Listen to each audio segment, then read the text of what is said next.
लग्नाची आमिष दाखवून महिलेची फसवणूक.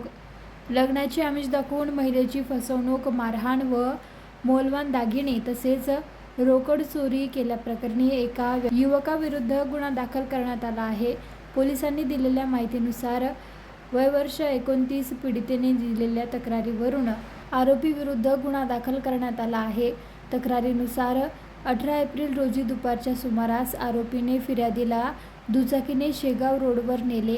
तेथे लग्नास नकार देत तिला दुचाकीवरून खाली ढकलले. त्यानंतर काठीने मारहाण करून जीवे मारण्याची धमकी दिल्याचे तक्रारीत नमूद करण्यात आले आहे.